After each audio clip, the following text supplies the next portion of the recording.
Assalamualaikum warahmatullahi wabarakatuh.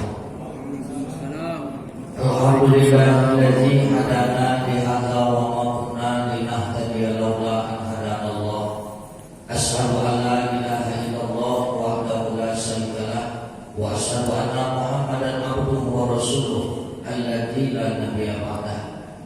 Amma ba'du, pertama sekali mari kita awali dengan memuji Allah Subhanahu wa taala seraya dengan mengucapkan kalimat alhamdulillah di atas limpahan rahmat karunia dan barokah hingga siang yang berbahagia ini masih diberikan kepada kita semua. Kemudian mari kita rangkaikan dengan salawat dan salam kita sampaikan pada Nabi junjungan Muhammad Rasulullah sallallahu alaihi wasallam. Allahumma shalli alaihi. Mudah-mudahan kita semua yang berhadir termasuk golongan umat yang diberi syafaat yaumil qiyamah. Amin ya rabbal alamin. Hormat saya kepada seluruh PKM, segenap kepengurusan PKM dan Nazir Masjid Saksi Kota Tanjung Balai. Kemudian hormat saya kepada seluruh bapak-bapak, ibu-ibu, saudara-saudari, orang tuaku jamaah salat zuhur yang dimuliakan Allah.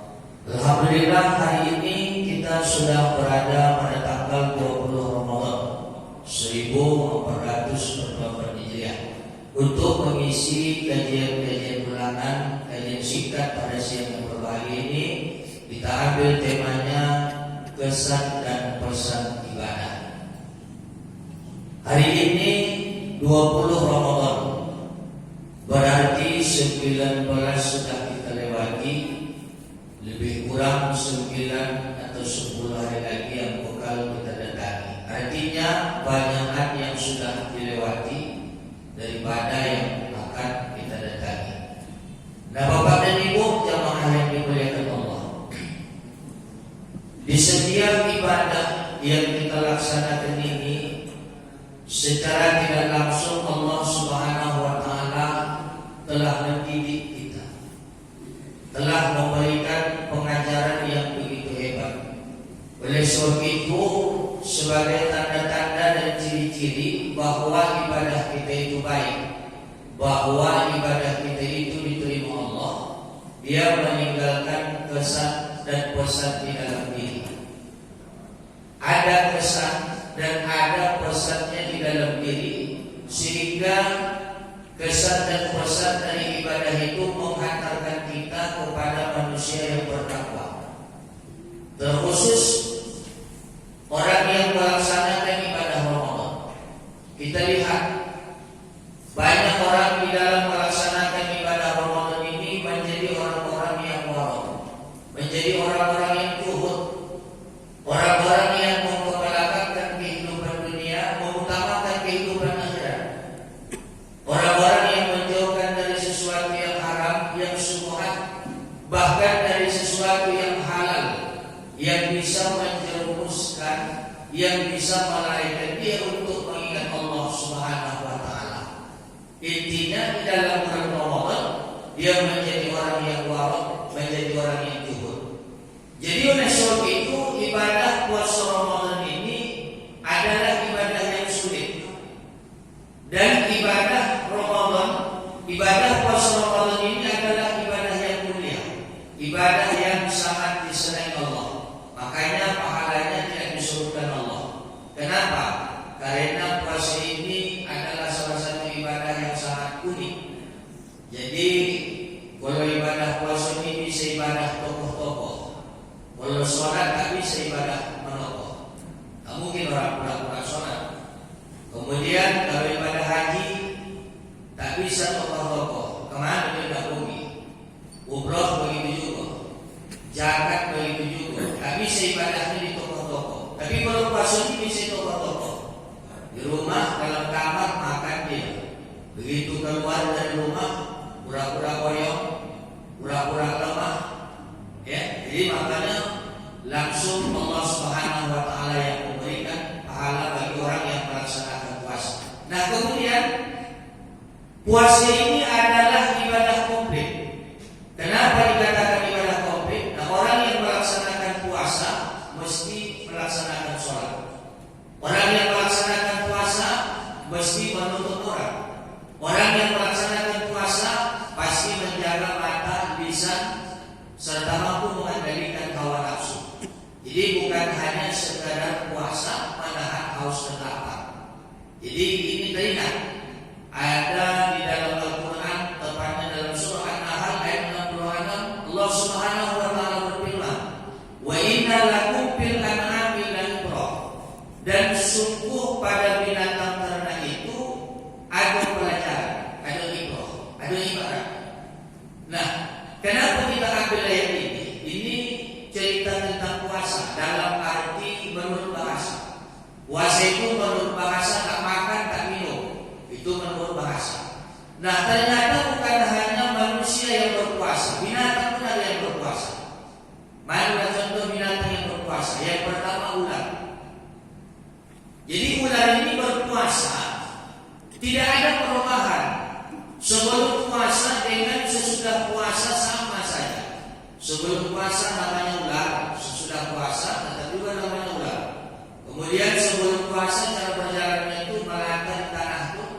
Kemudian sesudah puasa ya begitu juga. Kemudian sebelum puasa dia cara makannya memaksa, sesudah puasa begitu juga, tidak ada perubahan. Jadi mengapa yang puasa ular tadi? Ular tadi puasa hanya untuk menanggalkan pakaian yang lama, menanggalkan baju yang lama, untuk mendapatkan pakaian yang baru, mendapatkan baju baru. Dalam bahasa kampung bilang ganti kulit. Itulah makanya ular berpuasa. Jadi ular itu puasa spesial hanya untuk mendapatkan pakaian baru. Jadi makanya ada sebutan puasa ular. Jadi barang siapa yang di Ramadan ini yang dipikirkan baju baru saja, kendaraan baru, rumah baru, itu juga termasuk dinamakan puasa ular. Jadi bukan hanya orang yang tidur pulas dari pagi sampai ke siang yang dikatakan puasa ular, tapi termasuk juga pemikirannya sesuatu hal-hal yang baru. Bahkan tidak boleh kita memikirkan baju baru, rumah baru, cat baru, kendaraan baru, boleh. Tapi jangan semata-mata itu saja yang ada dalam pikiran awak sehingga ibadah-ibadah itu tertinggal. Itu tak boleh. Nah, kemudian yang kedua, ada yang puasa itu ulat, yaitu ulat yang menjadi kebopok kemudian menjadi kuku-kuku. Nah, untuk melakukan perubahan itu ulat ini melaksanakan puasa, tidak makan dan tidak minum. Cuma lagi bedanya dengan ulat tadi puasa memberikan perubahan. Ada kesan dan pesan terhadap puasa yang dilakukan. Jadi sebelum puasa namanya ulat, begitu puasa namanya berubah menjadi kuku-kuku. Sebelum puasa yang dimakannya adalah daun, bahkan menghancurkan tanaman, tak suka. Begitu dia melaksanakan puasa, makannya pun berubah. Apa yang dia makan? Saripati bunga, madu. Kemudian selama hari ini cara jalannya melata di daun-daun.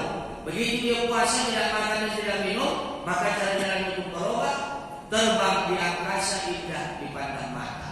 Inilah dia seumpama ibarat pelajaran bahwa puasa yang dilakukan oleh ulat tadi membawa kepada perubahan yang lebih baik. Jadi satu hal ini dengan puasa yang kita laksanakan. Sebelum puasa dia mungkin zalim, sesudah dia puasa dia menjadi mukmin yang baik. Sebelum puasa dia mungkin fasik, setelah dia melaksanakan puasa dia menjadi muslim yang baik. Bahkan karena puasanya dia meraih derajat takwa dari Allah Subhanahu wa taala. Jadi puasa yang dia lakukan ada kesan dan ada pesan, ada peninggalan. Ibaratnya bulan Ramadan ini bulan sekolah. Salah satu sebutan bulan Ramadan itu sahur tarbiyah, bulan pendidikan. Selama 1 bulan Allah mendidik kita untuk mengharungi 11 bulan yang akan datang. Artinya apa? Bagaimana kita di dalam bulan puasa ini, begitu juga lah hendaknya di luar bulan puasa. Jangan pula di bulan puasa begitu besok habis bulan puasa ini balik dia kembali kepada asalnya. Balik ke asalnya. Ayo ini. Jangan pulang di luar bulan puasa, bahkan malam pun harus balik ke asalnya. Balik dia mengatakan ini malam bisa tarawih. Jangan baik kita bulan puasa. Bahkan siang tidak puasa, malam ini tidak lagi. Ya kan? Jangan.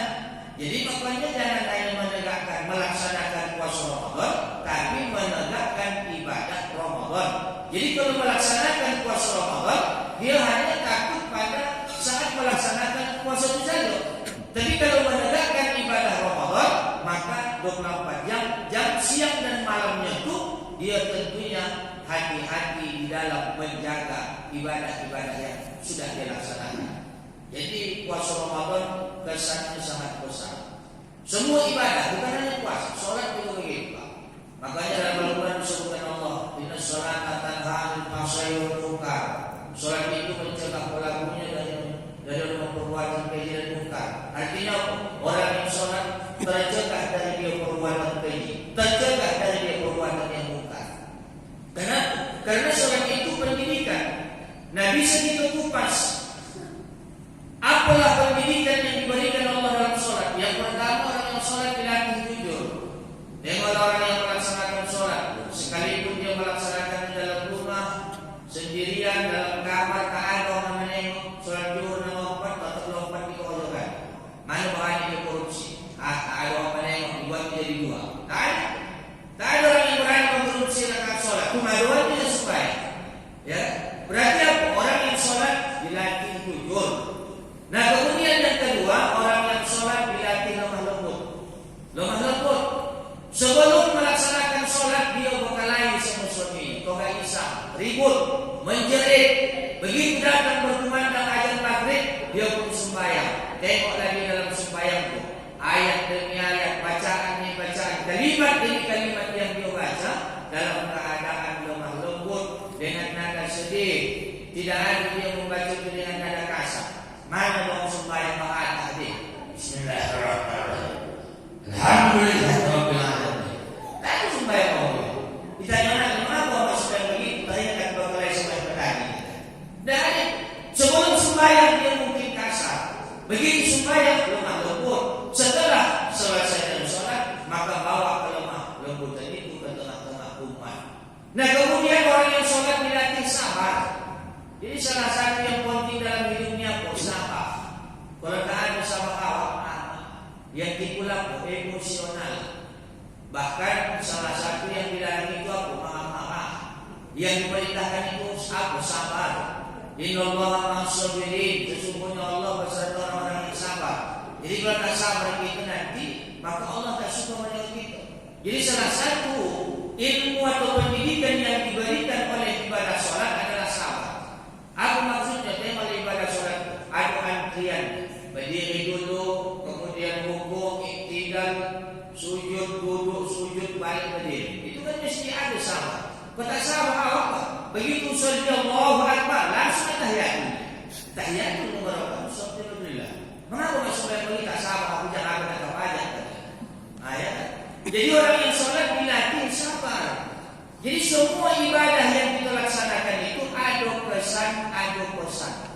Cuma lagi selama hari ini ibadah yang kita tengok ada kesannya ataupun tidak ada pesannya itu cuma ibadah haji. Ibadah haji yang sering kita sebut-sebut ibadah haji. Makanya dalam sebutan seperti ini, percuma dia haji. Percuma dia haji. Artinya apa? Kesan dan pesan hajinya itu tidak ada. Percuma dia sudah melaksanakan ibadah haji ke Makkahul Mukarramah. Percuma dia sudah melaksanakan umrah, tapi tidak ada pesan dan pesan. Nah, ternyata bukan hanya kesan dan pesan haji dan umrah yang ada ditengok. Kesan dan pesan ibadah sholat, puasa, sedekah, zikir, baca Al-Quran. Jadi apa pesan dan pesannya? Segala hal-hal sifat yang baik akan datang di dalam diri. Makanya ilmu yang dituntut itu untuk diamalkan, bukan sekadar untuk diketahui. Makanya pokoknya saya bilangkan kepada jemaah saya, andaikan misalnya pun kita ini dilopas ke tepi gunung yang tidak ada umat di situ tinggal, atau ke tepi pantai, tidak ada orang, tidak ada ustaz di situ, apa dan ada itu bisa kita amalkan. Insya Allah itu nanti membawa kita ke surga. Ini kadang-kadang ilmu ini kadang-kadang menjadi apa ini? Menjadi sebuah perbandingan, menjadi sebuah kumpulan. Mak urusan sana, urusan sini, yuk paten sana, paten sini. Tapi amalnya tidak. Dia hafal yang memanggil ustaz, tapi amalnya tidak. Ya, panggil urusan sana, subuh ada pengajian, zuhur ada pengajian, malam ada pengajian. Tak ada artinya pengajian. Tapi dia memanggil orang yang untuk melaksanakan majelis ilmu tadi, dia tidak melaksanakan. Ya. Jadi Indonesia ini hancur dan rusaknya itu karena Bapak konon tidak mengamalkan. Bukan konon tidak berilmu. Banyak ilmu. Ya. Di Tanjung Balai itu begitu. Banyak orang yang berilmu. Lalu di mana letak rusaknya? Boleh jadi karena tidak mengamalkan. Udah diamalkan orang punya ustaz, udah dilaksanakan orang itu, tapi tidak ada juga pesan dan pesan, tidak ada juga perubahan. Bertanda bahwa yang dilaksanakan itu belum baik, ya, belum sungguh-sungguh. Makanya ada pepatah yang mengatakan, pepatah Arab, manjada wajada. Barang siapa yang bersungguh-sungguh, dia akan mendapat. Jadi kalau tidak bersungguh-sungguh, maka tidak mendapat. Jadi salah satu syarat supaya ibadah itu baik, supaya bagus, maka dilaksanakan dengan bersungguh-sungguh. Ada orang umumnya melaksanakan ibadah kalau sungguh-sungguh, mana? Dalam hal sholat kalau sungguh-sungguh. Maka itu bukan setiap orang yang sholat bersungguh. Wawailul lil musallin, maka maksudnya kau wahai orang yang sholat, alladzina hum an sholatihim sahun, yaitu orang-orang yang lalai yang sholat. Kenapa dia lalai? Karena tak bersungguh-sungguh. Kemudian dalam hal doa, banyak orang berdoa tak bersungguh-sungguh. Kadang-kadang mendoa dia pemikirannya tak kemana. Dari mana tahu sudah pemikiran tak kemana-mana, matonya tak kemana-mana. Diperwirikan di majlis, dikanduri, di yasinan, dia malah mendoa. Imam yang baca doa tak kemana-mana, pandangan mati jamaah. Kadang-kadang mati roboh deh. Kadang-kadang kenapa mati? Amin, amin. Kenapa mati sampai sana juga? Lalu teman bocor dia. Mana ada khusus begitu? Kadang-kadang sekolah kami mendoa sekolah lain kompak. Kubahnya nama kejadian ini pinggir jalan. Kalau ada dia pinggir jalan mendoa, sekolah kami mendoa, sekolah lain dia kompak. Maju, malam aku itu. Termasuk dalam berwudu. Ya, berwudu begitu juga banyak orang yang tahu sungguh-sungguh. Nah, kata Rasulullah Sallallahu Alaihi Wasallam, di setiap kita membasuh anggota wudu kita itu, maka dosa kita digugurkan Allah. Berguguran dosa kita, Pak. Ya, berguguran dosa kita. Dibasuh muka, gugur dosa dari muka. Dibasuh tangan, gugur dosa dari tangan. Dibasuh kepala, gugur dari kepala. Dibasuh kaki, gugur dosa dari kaki. Siapa yang bisa mendapatkan yang begitu? Yang gugur dosanya itu orang yang betul-betul melaksanakan wudunya itu betul-betul. Dibasuh tangan ada doanya, dibasuh muka ada doanya, dihayatinya, dirasapinya dia dalam berwudu tu. Ini kadang-kadang sambil berwudu sambil menghayat jadi pula, sambil menggosip, ya kan? Nah, bagaimana dia berbilang benar bagi orang tahu? Ah, seorang macam itu dia kumpulkan. Ada menggosip orang, tak dapat. Nah, semua ibadah kita juga pada ibu, mohon maaf. Semua amal ibadah yang kita laksanakan ini, salah satu yang ada dipikirkan itu semuanya dibalas Allah. Dalam bahasa kita apa? Dibayar Allah, diganjar Allah Subhanahu Wa Taala. Ada ganjarannya, mahal-mahal ganjarannya. Kita nak puasanya apa ganjarannya? Takwa. Titel yang paling tinggi dalam agama Islam. Ada sebutannya muslim, ada sebutannya mukmin, ada sebutannya muhsin, ada sebutannya mukhlisin. Yang paling tinggi apa? Muttaqin. Inna akramakum minallahi atqakum. Sesungguhnya orang yang paling mulia yang doakan dari Allah nanti adalah orang yang bertakwa. Jadi orang yang melaksanakan puasa Ramadan dibayar mahal. Apa bayarannya? Derajat takwa. Orang yang melaksanakan wudu ada bayarannya apa? Dosa kita diampunkan Allah. Serupa dengan orang yang melayat. Orang yang melayat, apabila dia melayat sampai menyolatkan jenazah di situ dia, kemudian ikut dia menyolatkan jenazah, maka pahalanya dapat 1 qirat. Bagaimana 1 qirat ya Rasulullah? Bagaikan sebesar gunung Uhud. Barang siapa yang melayat sampai mengukuhkan jenazah dia ada menyaksikan, bahkan ikut dia mengukuhkan, maka qiratoni dapatnya bagaikan 2 gunung Uhud. 2 qirat sebesar 2 gunung Uhud. Lalu apakah dengan serta-merta setiap orang yang melayat itu mendapatkan pahala 2 qirat? Dan tak dapat ya.